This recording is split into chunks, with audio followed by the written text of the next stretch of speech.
DCC పదవి వరించేది ఎవరినో. నారాయణపేట జిల్లా కాంగ్రెస్ అధ్యక్ష పదవికి తీవ్ర పోటీ నెలకొంది. నారాయణపేట, మక్తల్ నియోజకవర్గాలతో పాటు జిల్లా పరిధిలోకి వచ్చే కొడంగల్ నియోజకవర్గం, కోస్గి మండలం నుంచి కలిపి మొత్తం 6 దరఖాస్తు చేసుకున్నారు. డీసీసీ అధ్యక్ష పదవి ఎన్నిక కోసం పార్టీ మాజీ ప్రజాప్రతినిధులు, నాయకులు, కార్యకర్తల అభిప్రాయాలను సేకరించేందుకు ఏఐసీసీ పరిశీలకులు నారాయణస్వామి ఇటీవల జిల్లాలో పర్యటించారు.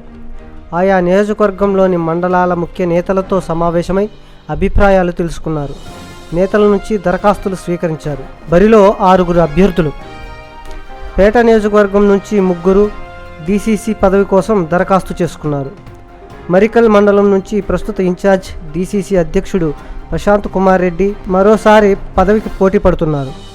యువజన కాంగ్రెస్ మాజీ జిల్లా అధ్యక్షుడు, పేట మండలం జాజాపూర్ గ్రామానికి చెందిన కోట్ల రవీందర్ రెడ్డి, నారాయణపేట మైనారిటీ యువనేత యూసఫ్ తాజ్ సైతం బరిలో నిలిచారు.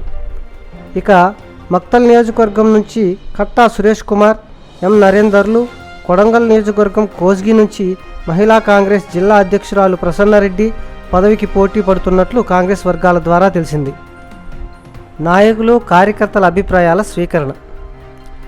ఏఐసీసీ పరిశీలకులు జిల్లాలో పర్యటించి డీసీసీ అధ్యక్ష పదవి ఎన్నిక కోసం పార్టీ మాజీ ప్రజాప్రతినిధులు, నాయకులు, కార్యకర్తల అభిప్రాయాలను తెలుసుకున్నారు.